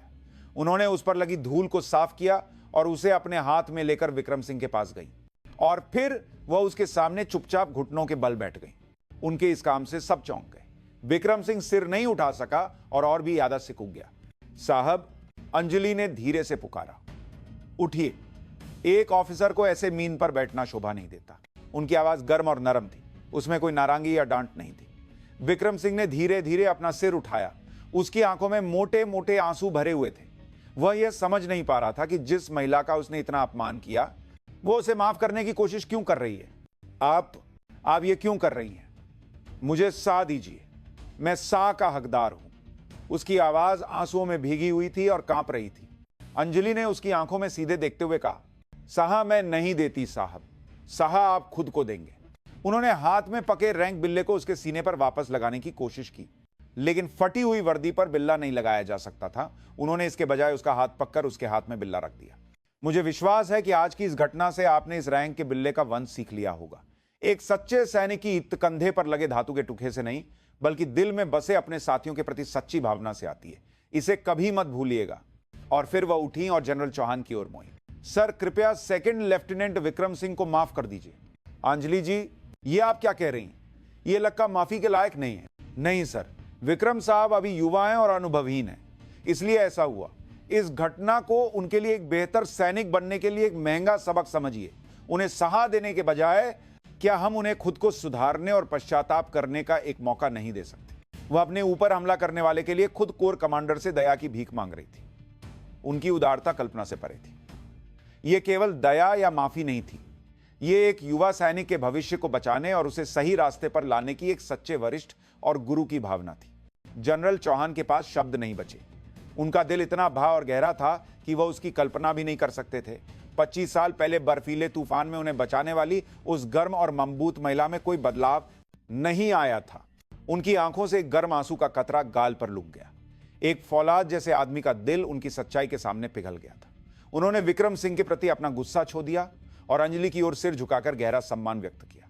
ठीक है अंजलि जी, जैसा आप चाहती हैं वैसा ही होगा। यह एक कोर कमांडर का एक जेसो के प्रति सम्मान का प्रतीक था। रैंक से परे एक इंसान का दूसरे इंसान के प्रति गहरे सम्मान का इजहार। यह सब देख रहे विक्रम सिंह अब और बर्दाश्त नहीं कर सका और एक बच्चे की तरह फूट फूट कर रोने लगा। उसका रोना अपने अहंकार पर पश्चाताप और उसे माफ करने वाले उस महान प्रेम के प्रति कृतज्ञता के आंसू थे। अध्याय 14, पश्चाताप और पुनर्जन्म। उस दिन के बाद विक्रम सिंह एक छाया की तरह रहने लगा। वह कई दिनों तक अपने कमरे में बंद रहा और खुद के बारे में सोचने लगा। उसने अपने अतीत पर गहराई से पश्चाताप किया। ईमा टॉपर और स्वॉर्ड ऑफ ऑनर के घमंड में वह कितना अभिमानी हो गया था। किताब के सिद्धांतों को ही सब कुछ मानकर उसने कितने लोगों के दिलों को चोट पहुंचाई थी और वह कितना मूर्ख और अपरिपक्व था, यह उसे अब समझ में आया। खासकर जब उसे सूबेदार मेजर अंजलि शर्मा का चेहरा याद आता तो वह असहनीय अपराध बोध से कांप उठता। जिस महिला का उसने इतना अपमान किया, उसने बदले में उसके लिए घुटने टेककर माफी मांगी। यह दृश्य उसकी आत्मा पर एक गहरे निशान की तरह छप गया था। उसने महसूस किया कि उसने उनके ऊपर एक ऐसा कर्ज चाह दिया है जिसे वह जीवन भर चुका नहीं पाएगा। कुछ दिनों बाद उसने एक बड़ा फैसला किया और अंजलि के कार्यालय गया। दरवाजे के बाहर काफी देर तक हिचकिचाने के बाद उसने एक गहरी सांस ली और दरवाजा खटखटाया। अंदर आ जाओ। अंदर से आई जानी पहचानी आवाज सुनकर उसका दिल धक से रह गया। उसने दरवाजा खोला और अंदर गया। अंजलि हमेशा की तरह फाइलों पर काम कर रही थी। उन्होंने विक्रम को देखकर कोई आश्चर्य नहीं दिखाया और हल्की सी मुस्कान दी। विक्रम उनकी मेज के सामने सावधान की मुद्रा में खा रहा और कुछ नहीं कह सका। माफ कर दीजिए शब्द उसके गले तक आ गए थे, लेकिन मुंह से नहीं निकल रहे थे। उसे लगा कि किसी भी माफी के शब्द से उसका अपराध धुल नहीं सकता। जब वह मुंह नहीं खोल पा रहा था तो अंजलि ने ही पहले बात शुरू की। खाना खाया साहब? यह एक बहुत ही सामान्य और रोमर्रा का सवाल था। इस सवाल ने विक्रम की रोकी हुई भावनाओं को फिर से बाहर निकाल दिया। वह वहीं घुटनों के बल बैठ गया और सिसकने लगा। मैम, मैंने बहुत बड़ा पाप किया है, मुझे माफ कर दीजिए, सच में माफ कर दीजिए। वह सिर उठाए बिना माफी मांगता रहा। अंजलि चुपचाप अपनी जगह से उठी और उसके पास आकर धीरे से उसका कंधा थपथपाया। उठो, एक मर्द को बार बार घुटने नहीं टेकने चाहिए। उन्होंने उसे उठाकर कुर्सी पर बिठाया और फिर एक गर्म इंस्टेंट कॉफी बनाकर उसके हाथ में थमा दी। जो हुआ सो हुआ, दिल पर मत लो। हर कोई गलती करता है और खासकर जब युवा हो तो और भी। महत्वपूर्ण यह है कि तुम उस गलती से क्या सीखते हो। लेकिन मैं आपसे माफी पाने के लायक नहीं। मैंने कहा था ना, माफी मैं नहीं देती। यह तुम पर निर्भर करता है कि तुम खुद को माफ करो और आगे कैसे व्यवहार करो। सच्ची माफी मुंह से नहीं, कर्मों से दिखाई जाती। उनके शब्द उसके दिल में गहरे उतर गए। वह कॉफी का कप पके कुछ देर तक चुप रहा, फिर एक संकल्प के साथ सिर उठाया। मैम, मुझे सिखाइए, मैंने क्या गलत किया, आगे मुझे क्या करना चाहिए, एक सच्चा सैनिक कैसे बनते हैं, यह मुझे सिखाइए। उसकी आंखों में सच्चाई थी। अब उसमें अहंकार या हट नहीं, बल्कि सीखने की एक सच्ची इच्छा की आग जल रही थी। अंजलि ने उसके इस बदलाव को महसूस किया और चुपचाप सिर हिलाया। मैं क्या सिखाऊंगी, बस मैंने 29 साल के फौजी जीवन में जो शरीर से सीखा है उसे थोड़ा बहुत बांट सकती हूं, लेकिन सबसे जरूरी यह है कि तुम खुद जवानों के दिलों में उतरो, उनकी आंखों से दुनिया को देखो और उनके दिल से दर्द को महसूस करने की कोशिश करो। नेतृत्व दिमाग से नहीं, दिल से किया जाता है। उस दिन के बाद विक्रम सिंह सूबेदार मेजर अंजलि शर्मा का सबसे समर्पित छात्र बन गया। वह जब भी मौका मिलता उनके पास जाकर सलाह लेता और वह अपने अनुभव और ज्ञान को बिना किसी हिचकिचाहट के बांटती थी। वह अब केवल नियमों और सिद्धांतों की बात नहीं करता था, इसके बजाय उसने हर जवान का नाम याद करना शुरू किया और उनकी समस्याओं को सुनना शुरू किया। उसका यह बदलाव सबसे पहले पहली प्लाटून के जवानों ने महसूस किया। वह अब परेड के समय गलतियां नहीं निकालता था और ट्रेनिंग के दौरान जवानों की सुरक्षा को सर्वोच्च प्राथमिकता देता था। वीकेंड पर वह जवानों के साथ पसीना बहाकर फुटबॉल खेलता था और उनके साथ बैठकर उनकी समस्याओं को सुनता था। शुरू में हिचकिचाने और संदेह करने वाले जवान भी उसके सच्चे बदलाव को देखकर धीरे धीरे अपना दिल खोलने लगे। बर्फीले प्लाटून बैरक में फिर से आंसी की आवाजें गूंजने लगीं और जवान उसे एक क्रूर प्लाटून कमांडर के बजाय एक ऐसे बहे भाई की तरह मानने लगे जिस पर वे विश्वास कर सकते थे। विक्रम सिंह के पश्चाताप के आंसुओं ने न केवल उसे बल्कि द वॉरियर्स की पूरी पहली प्लाटून के लिए एक नई शुरुआत की आग जलाई थी। अध्याय 15, गुरु और शिष्य। विक्रम सिंह का बदलाव एक रात में हुआ कोई जादू नहीं था। यह एक मजबूत फौलाद को आग में तपाकर और हथौड़े से पीटकर तराशने जैसी एक दर्दनाक लेकिन निरंतर प्रक्रिया थी। उसने सूबेदार मेजर अंजलि शर्मा नामक उस विशाल भट्टी के सामने विनम्रता से खुद को पिघलाया और सब कुछ शुरू से सीखना शुरू किया। वह अब कंपनी कार्यालय को अपने नेतृत्व से असंबंधित एक सहायक विभाग नहीं मानता था, बल्कि वह उसे यूनिट का वह हृदय मानने लगा जहां सारी नसें मिलती हैं।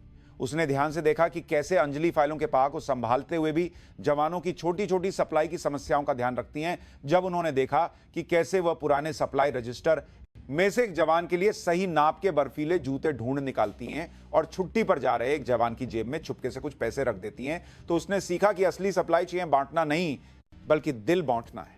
वह अंजलि के साथ यूनिट के हर कोने में गया। मेज में जाकर उसने रसोइयों की मेहनत की सराहना की और वर्कशॉप में तेल से सने मैकेनिकों से हाथ मिलाया।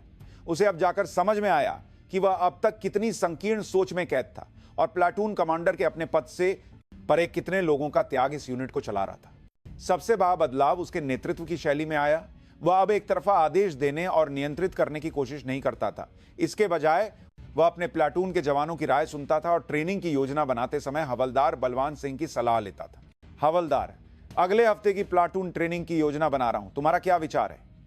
मेरे हिसाब से यह रूट फील्ड मैनुअल के अनुसार सबसे कुशल है, लेकिन मैं तुम्हारे मिनी अनुभव की राय सुनना चाहता हूं। बलवान सिंह विक्रम के इस बदलाव से अभिभूत था। उसने अपनी सारी जानकारी और अनुभव का उपयोग करके उसकी मदद की। दोनों के सहयोग से पहली प्लाटून की ट्रेनिंग का प्रदर्शन पहले से कहीं बेहतर हो गया। जवान अब बर्दस्ती ट्रेनिंग में नहीं जाते थे, बल्कि अपनी राय से बनी ट्रेनिंग में स्वेच्छा से और उत्साह से भाग लेते थे। बेशक उसका यह बदलाव आसान नहीं था। कुछ जवान अभी भी उस पर पूरी तरह से भरोसा नहीं करते थे और दूसरी यूनिट के कुछ अधिकारी कहते थे कि वह एक जेसो के इशारों पर नाच रहा है, लेकिन अब उसे दूसरों की बातों की परवाह नहीं थी। वह केवल अपने प्लाटून के जवानों और उसे सिखाने वाली सूबेदार मेजर अंजलि शर्मा को देखता था। एक ठंडी सर्दियों की रात, एक ट्रेनिंग अभ्यास के दौरान एक जवान हाइपोथर्मिया, शरीर का तापमान खतरनाक रूप से कम हो जाना के कारण बेहोश हो गया। संचार नेटवर्क काम नहीं कर रहा था और मेडिकल हेलीकॉप्टर को बुलाना असंभव था।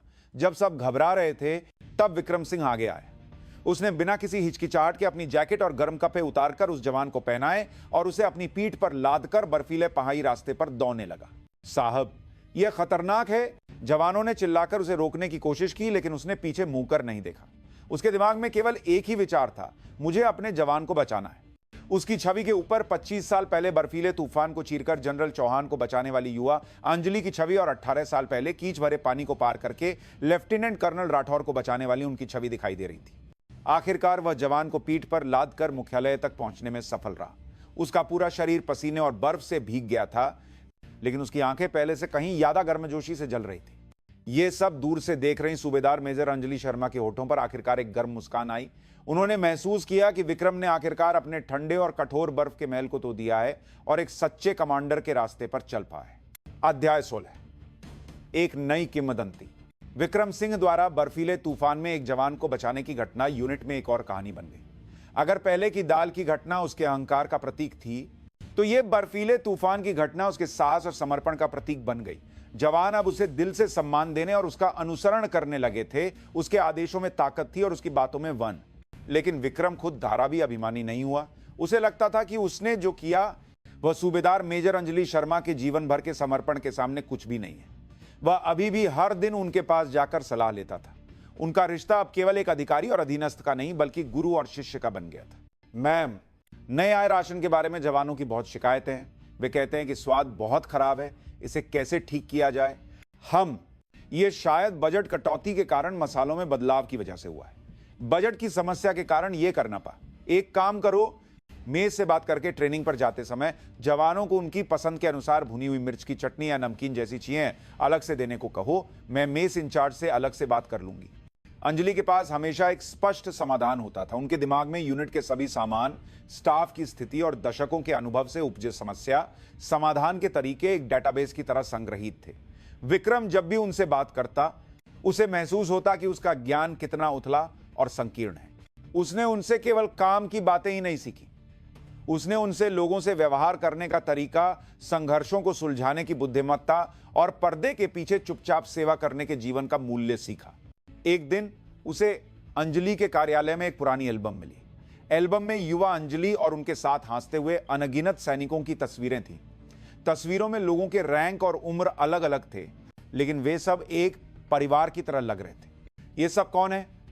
विक्रम के सवाल पर अंजलि ने तस्वीरों को देखते हुए एक प्यारी सी मुस्कान के साथ कहा, सब मेरे बच्चे हैं। अब वे सब रिटायर होकर समाज में अपना काम कर रहे हैं या दूसरी यूनिटों में बेहतरीन सैनिक के रूप में सेवा कर रहे होंगे।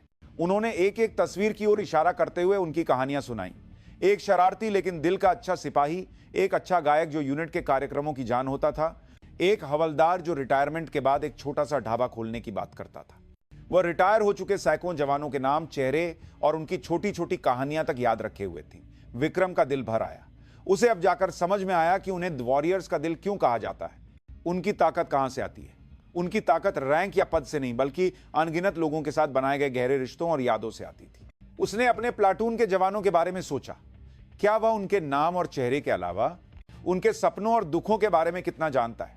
उसने महसूस किया कि उसे अभी बहुत लंबा सफर तय करना है। उस दिन के बाद उसने अपनी डायरी में जवानों के व्यक्तिगत विवरण के साथ उनके भविष्य के सपने, पारिवारिक स्थिति और चिंताओं को भी ध्यान से लिखना शुरू कर दिया। वह अंजलि नामक उस महान गुरु के पदचिन्हों पर चलते हुए एक एक कदम एक सच्चे नेता के रास्ते पर भी लग रहा था। अध्याय 17, विरासत का हस्तांतरण।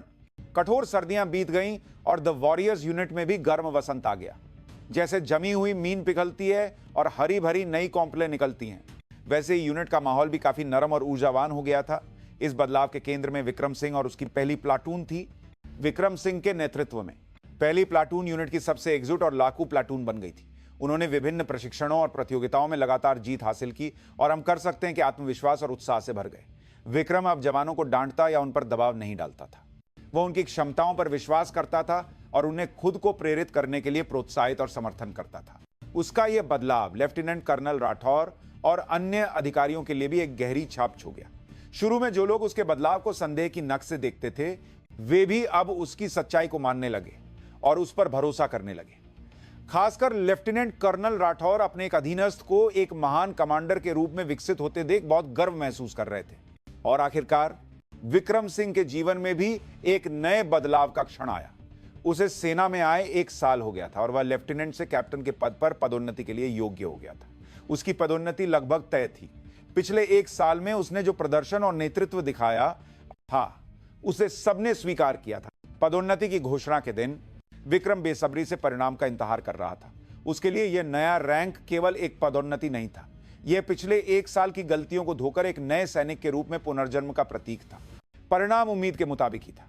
उसका नाम गर्व से कैप्टन पदोन्नति सूची में था। प्लाटून के जवान ऐसे खुश हुए जैसे यह उनकी अपनी पदोन्नति हो और उन्होंने उसे हवा में उछाल दिया। मुबारक हो साहब कैप्टन विक्रम, अब तो पार्टी बनती है। विक्रम ने खुद को बधाई दे रहे जवानों के चेहरों को देखते हुए दिल से खुशी महसूस की। ये वही लोग थे जो 1 साल पहले उससे इतनी नफरत और अविश्वास करते थे। वह जानता था कि यह सब बदलाव केवल उसकी मेहनत का नतीजा नहीं है, बल्कि उसे रास्ता दिखाने वाली सूबेदार मेजर अंजलि शर्मा और उस पर विश्वास करने वाले प्लाटून के जवानों की वजह से। पदोन्नति समारोह के दिन विक्रम सबसे पहले सूबेदार मेजर अंजलि शर्मा के पास गया। उसने अपने कंधे पर लगने वाले नए कैप्टन के रैंक बिल्ले उन्हें दिए। मैम, क्या आप मेरे कंधे पर यह रैंक लगा सकती हैं? उसके इस अनुरोध पर अंजलि एक पल के लिए चौंक गईं, लेकिन फिर गर्मजोशी से मुस्कुराते हुए सिर हिलाया। उन्होंने उसके कंधे से पुराने लेफ्टिनेंट के बिल्ले उतारे और उसकी जगह पर चमकते हुए नए कैप्टन के बिल्ले लगा दिए। मुबारक हो कैप्टन विक्रम, बहुत काबिल और शानदार लग रहे हो। विक्रम ने अपने कंधे पर लगे नए रैंक को देखा और फिर अंजलि की ओर मुंह कर एक सैनिक के रूप में सबसे बड़ा सम्मान और धन्यवाद व्यक्त करते हुए कमर झुकाकर गहरा सैल्यूट किया। जय हिंद मैम, आपकी शिक्षा मैं जीवन भर नहीं भूलूंगा। उसकी गूंजती हुई आवाज कंपनी कार्यालय में भर गई। अंजलि ने उसका सैल्यूट स्वीकार करते हुए महसूस किया कि उनकी आंखें नम हो रही हैं। उन्होंने एक अभिमानी युवा अधिकारी को एक सच्चे सैनिक में बदलते हुए इस चमत्कार को अपनी आंखों से देखा था।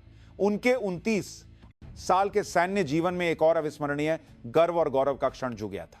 उपसंहार, एक नई सुबह विक्रम के कैप्टन बनने के कुछ महीने बाद द वॉरियर्स यूनिट में एक बार फिर हेलीकॉप्टर की आवाज गूंजी। ये वही लेफ्टिनेंट जनरल राजीव चौहान थे जो 1 साल पहले गुस्से में आए थे, लेकिन इस बार हेलीकॉप्टर से उतरते समय उनका चेहरा बिल्कुल अलग था। उनके चेहरे पर एक नरम और दयालु मुस्कान थी। उनका दोबारा आना द वॉरियर्स के एक युद्ध अभ्यास का निरीक्षण करने के लिए था। वह लेफ्टिनेंट कर्नल राठौर के साथ कमांड पोस्ट में बैठे और वास्तविक समय में प्रसारित हो रही ट्रेनिंग की स्थिति को देखकर संतुष्ट हुए।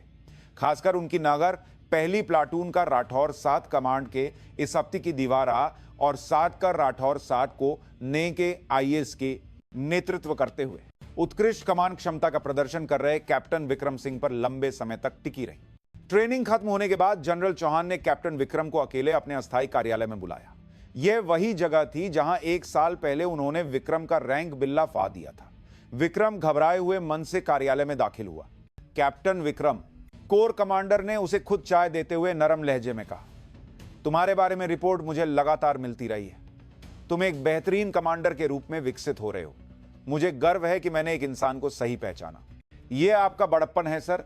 सब कुछ सूबेदार मेजर अंजलि शर्मा की शिक्षा के कारण है। विक्रम ने विनम्रता से सिर झुकाया। जनरल चौहान ने उसके जवाब से संतुष्ट होकर सिर हिलाया। हां, मुझे खुशी है कि तुम ये जानते हो। अंजलि जी हमारी सेना का एक अनमोल रत्न है। तुमने उनसे सैन्य ज्ञान या रणनीति नहीं, बल्कि लोगों का दिल जीतना और एक सच्चा नेता बनना सीखा है। मैं ये हमेशा याद रखूंगा सर। बहुत अच्छा, आगे भी इसी भावना को बनाए रखना और अंजलि जी को अपनी मां और सबसे सम्मानित गुरु के रूप में मानना, यही तुम्हारे लिए एक और भी बात सैनिक बनने का एकमात्र रास्ता है। कोर कमांडर के शब्दों में विक्रम के प्रति गहरा विश्वास और उम्मीद छिपी थी। उसने महसूस किया कि उसे 1 साल पहले की गई अपनी गलती के लिए माफ कर दिया गया है। कुछ देर बाद कोर कमांडर ने सूबेदार मेजर अंजलि शर्मा को भी कार्यालय में बुलाया। उन्होंने दोनों को एक साथ खड़ा किया और गर्व से देखा। अंजलि जी, मैंने आपको एक बहुत ही होनहार शिष्य दिया है। आगे अगर यह लड़का आपको परेशान करे तो सीधे मुझे रिपोर्ट करना। मैं तुरंत आकर इसकी अकल ठिकाने लगा दूंगा।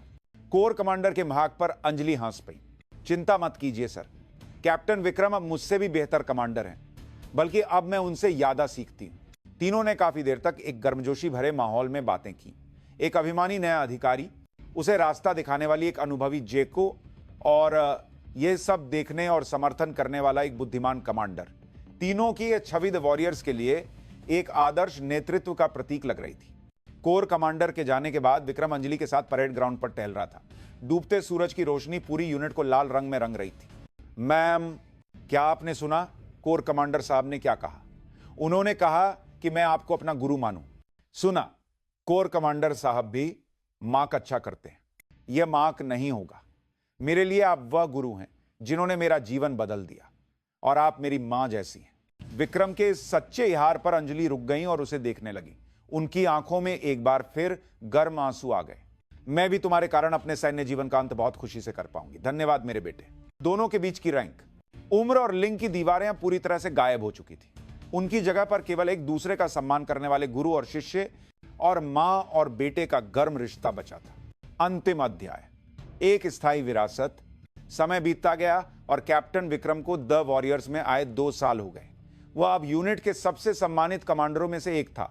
उसकी पहली प्लाटून अभी भी सबसे मजबूत थी और उसके नेतृत्व से सीखने के लिए युवा अधिकारियों की लाइन लगी रहती थी। सूबेदार मेजर अंजलि शर्मा अभी भी द वॉरियर्स के दिल के रूप में अपनी जगह पर चुपचाप सेवा कर रही थी, लेकिन पहले से एक बात अलग थी। अब उनके पास एक मजबूत बेटे और साथी के रूप में कैप्टन विक्रम था। दोनों यूनिट के छोटे बड़े मामलों पर मिलकर चर्चा करते और उन्हें हल करते थे।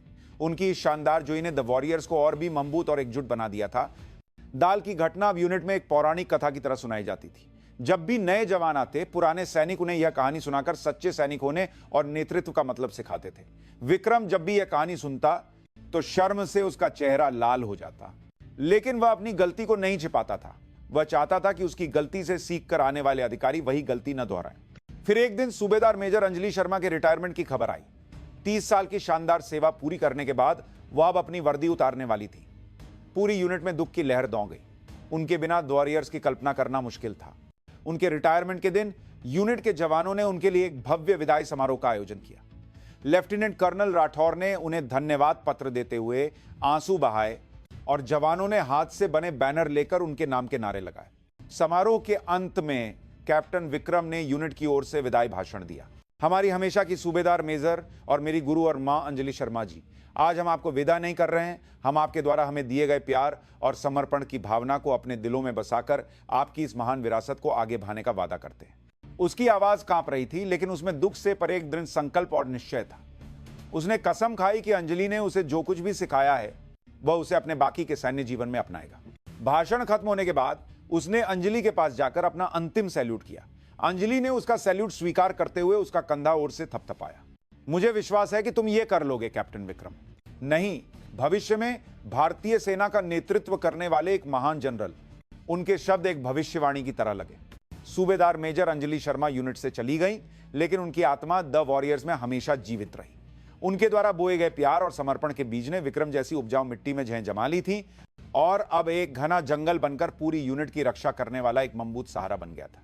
किंवदंती खत्म नहीं होती, वह इस तरह एक और किंवदंती को जन्म देती है। उपसंहार, फौलाद का दिल। कई साल और बीत गए। संयुक्त राष्ट्र शांति सेना मुख्यालय, लेबनान। एक युवा मेजर धारा प्रवाह अंग्रेजी में वरिष्ठ अंतरराष्ट्रीय सैन्य अधिकारियों के सामने एक ब्रीफिंग दे रहा था। वह कोई और नहीं बल्कि विक्रम सिंह था। द वॉरियर्स छोड़ने के बाद भी उसने लगातार तरक्की की और सेना के सबसे होनहार रणनीतिकारों में से एक बन गया। उसकी उत्कृष्ट क्षमता और गर्मजोशी भरे नेतृत्व ने सबको प्रेरित किया। ब्रीफिंग खत्म होने के बाद एक अमेरिकी 4 सितारा जनरल उसके पास आया और हाथ मिलाते हुए पूछा, मेजर सिंह, आपका नेतृत्व बहुत प्रभावशाली था। क्या आपके जीवन में कोई महान गुरु रहा है? यह सवाल सुनकर विक्रम कुछ देर के लिए दूर कहीं खो गया। उसके दिमाग में एक चेहरा साफ उभर आया। 30 साल पुरानी वर्दी पहने, हमेशा एक दिल खोलकर हंसने वाली महिला का चेहरा। वह मुस्कुराया और जवाब दिया, जी सर, थी। उन्होंने मुझे रैंक या पद से नहीं बल्कि दिल से लोगों को जीतना सिखाया। उन्होंने मेरे जैसे ठंडे फौलादी दिल वाले इंसान को एक गर्म दिल वाला सच्चा सैनिक बनाया। उसके जवाब पर अमेरिकी जनरल ने सिर हिलाया और गहरे प्रभावित हुए। उस शाम विक्रम ने अपनी गाय एक शांत ग्रामीण इलाके की ओर मोड़ दी। गांव के बाहर अंजलि का ढाबा नाम का एक छोटा सा बोर्ड लगा था। उसने ढाबे के आंगन में कुछ सब्जियां साफ कर रही एक अधे महिला को देखा और गाय से उतरकर उनकी ओर दौड़ा। मां, उसे देखकर अंजलि खुशी से खिल उठी और उसका स्वागत किया। उन्होंने वर्दी उतार दी थी और एक साधारण ढाबे की मालकिन थी, लेकिन उनकी गर्म आंखें और खुली मुस्कान में कोई बदलाव नहीं आया था। अरे मेरा बेटा, बिना बताए कैसे आ गया? मां से मिलने के लिए कोई सूचना देनी पड़ती है क्या? पास में ही एक काम से आया था तो सोचा मिलता चलूं। एक प्लेट गर्मा गर्म राजमा चावल खिला दीजिए। दोनों आंगन में बैठकर गर्म राजमा चावल खाते हुए अपनी पुरानी बातें करने लगे। विक्रम ने सेना में अपने अनुभवों के बारे में उत्साह से बताया और अंजलि ने एक मां की तरह उसकी बातें सुनी। सूरज ढल गया और आसमान में एक एक करके तारे चमकने लगे। विक्रम ने अचानक आसमान की ओर देखते हुए कहा, मां, मैंने आज एक अमेरिकी जनरल को आपके बारे में बताया कि मेरे जीवन में एक महान गुरु थी जिन्होंने मेरी दुनिया बदल दी। पागल है तू? मैंने क्या सिखाया है? चुपचाप खाना खा, ठंडा हो रहा है। अंजलि ने शर्माते हुए कहा, नहीं मां, आपने मुझे सब कुछ सिखाया है और आप हमेशा मेरे दिल में मेरी कोर कमांडर रहेंगी। विक्रम ने दिल से कहा। उसकी बात पर अंजलि की आंखें एक बार फिर नम हो गईं। दोनों चुपचाप रात के आसमान के तारों को देखने लगे। अनगिनत तारों की तरह उनके द्वारा साथ बनाए गए समय और यादें रात के आसमान को भर रही थी। एक ठंडे फौलाद जैसे युवा अधिकारी के दिल को पिघलाकर उसे एक सच्चा सैनिक बनाने वाली एक महिला जेसो की महान सच्चाई। उनकी कहानी अब द वॉरियर से आगे बढ़कर भारतीय सेना के दिलों में एक अमर किंवदंती के रूप में चमक रही थी।